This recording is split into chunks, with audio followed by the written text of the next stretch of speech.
हुकूमत और सियासत का तो लोगों की खिदमत करना है, लोगों के लिए आसान नहीं, जिस मुल्क में सियासत तिजारत बन जाए तो क्या खिदमत हो। तो सब ठीक कौन करेगा इसको? कौन करेगा, मैं क्या आपको बताऊं। नहीं, अल्लाह नहीं, क्यों नहीं हो सकता है ठीक। आज हमारे एक चीज मैं हमेशा कहता हूं, जब मैं करप्शन तो सर जी मैं आपको बताता हूं, मैं आपको बताता हूं, जो लोग ये कहते हैं कि यहाँ काम करना मुमकिन नहीं है, मैं उनसे डिसएग्री करता हूँ। तो इनको पूछो कि ये कभी दुनिया में ऐसा होता है कि कारखाना बंद है और हुकूमत उनको कैपेसिटी चार्ज पे कर रही है। हुकूमत और सियासत का तो लोगों की खिदमत करना है, लोगों के लिए आसान नहीं, जिस मुल्क में सियासत तिजारत बन जाए तो क्या खिदमत होगी। तो सब ठीक कौन करेगा इसको? कौन करेगा, मैं क्या आपको बताऊं। नहीं, अल्लाह नहीं, क्यों नहीं हो सकता है ठीक। आज हमारे एक चीज मैं हमेशा कहता हूं, जब मैं नून में था उस वक्त भी ये कहता था, जब मैं इमरान खान के साथ भी था उस वक्त भी कहता था, जब मुशर्रफ का मार्शल आया तो उस वक्त भी मैं कहता था कि भाई सिर्फ एक काम कर लो, मेरिट और जीरो टॉलरेंस अगेंस्ट करप्शन।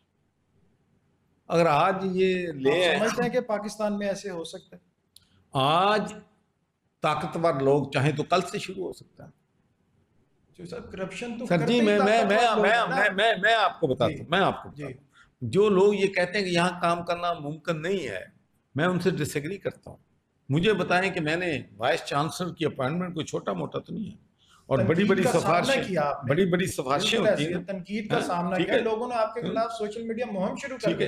तो मुझे बताएं कि मुझे आज भी मैं चैलेंज करता हूं कि 3.5 साल में सर्च कमेटी ने जिस वाइस चांसलर को नंबर 1 किया, मैंने उसको अपॉइंटमेंट किया, किसी का प्रेशर नहीं लिया, कोई मसला नहीं हुआ था। शुरू में जब लोगों को पता चल जाता है कि इस बंदे ने मेरिट पे काम करना है तो प्रेशर खत्म हो जाते हैं। फिर उसके बाद हमने देखा है कि जब इंस्टीट्यूशन बन जाए तो इंस्टीट्यूशन चलते हैं, उनको आने वाली हुकूमतें खत्म नहीं कर सके। 11 2 जी बिल्कुल ऐसे, ठीक है, परवेज अलाई के दौर में शुरू हुई, यकीनन क्रेडिट उसको जाता है, लेकिन ये आइडिया, ये इनके स्ट्रक्चर, इनकी सपोर्ट सारी स्कॉटलैंड से आई थी।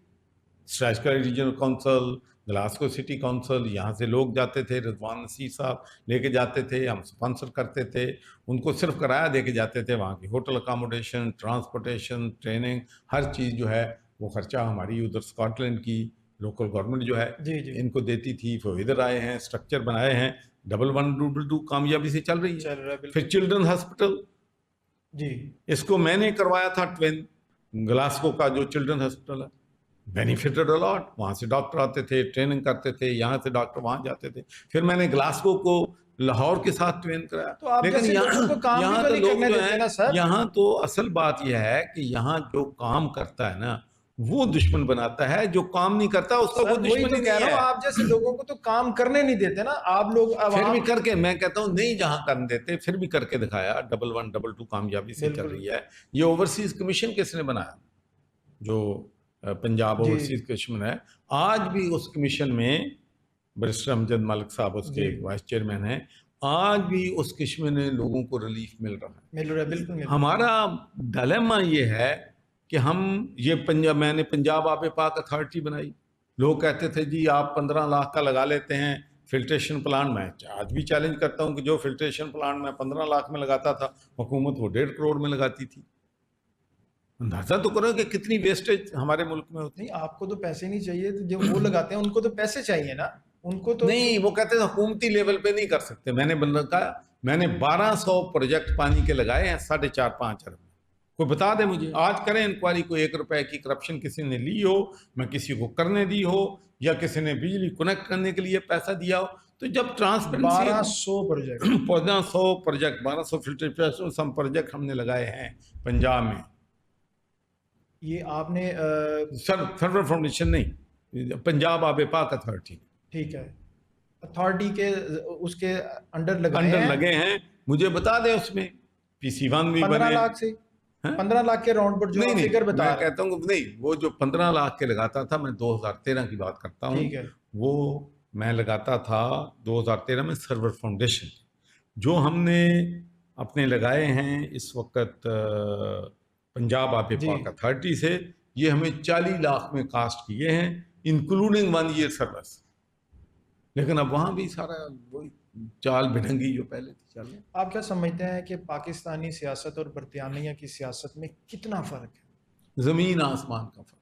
वहां पर 4,000 5,000 पाउंड की करप्शन करने वाला MP या लॉर्ड चार्ज भी हुआ है, प्रोसिक्यूट भी हुआ है, जेल में भी गया है और अपनी MPA की सीट भी लूज की। यहाँ अरबों रुपया खा जाए कोई पूछने वाला नहीं पाए। नहीं, यहाँ ये तो जन्नत है। जितने ज्यादा खा लेता उतना ज्यादा स्ट्रांग हो जाता है ना। तो नहीं, मुझे उसको बता पूछने वाला ही दें, कोई मुझे नहीं। बता दें कि जो माफियाज हैं जी, कभी पकड़े जाते हैं। इस मुल्क के साथ जो मेजॉरिटी है, जो एलीट इस मुल्क के साथ कर रही है, मैं 2-3 मिसालें देता हूँ। IPP टोटल फ्रॉड, डॉलर में पैसे लेते थे, अभी डॉलर को फिक्स कर दिया PTI के दौर में, चलो कुछ बेनिफिट हमें हुआ। तो इनको पूछो कि ये कभी दुनिया में ऐसा होता है कि कारखाना बंद है और हुकूमत उनको कैपेसिटी चार्ज पे कर रही है? होता है दुनिया में? कभी दुनिया में हुआ है कि 400 प्लाट हैं और 4,000 फाइलें बेच देते हैं? कभी दुनिया में हुआ है कि जी गंदम बाहर भेजते हैं, पहले फिर खरीदते हैं, फिर फोड़ते हैं, गरीब आवाम दुगनी प्राइस देके खरीदा है, फिर शुगर बार बेचते हैं, फिर मंगवाते हैं? हर दौर में होता है। तो सब वो लोग तो जब अकाउंटेबिलिटी होगी, 10-10 साल लोग जेल में जाएंगे, इनको सजाएं होंगी। जो करप्शन करेगा, गलत फैसले करेगा, तो जजा और सजा का निज़ाम जब तक आप इस मुल्क में नहीं लेके आएंगे, तो गरीब तो इस वक्त यकीन माने भाई, हम तो ग्रास रूट्स पे काम करते हैं ना जी। हम तो जाते हैं, हमने औरतों को खुदा की कसम रोते देखा है। जिन बहनों के बेटे जो थे, उनके पाँव टेढ़े थे, ऑपरेशन करने के बजाय ठीक हो गई, वो खुशी से रो रही थी। आपने सियासत की बातें सुनी, आपने बरतानिया की बातें सुनी। प्रोग्राम अच्छा लगा तो इसका फीडबैक दीजिएगा, सब्सक्राइब कीजिएगा, लाइक कीजिएगा। मिलते हैं अगली वीडियो के साथ। मुझे और मेरी बेबाक टीम को इजाजत दीजिए। अल्लाह हाफिज।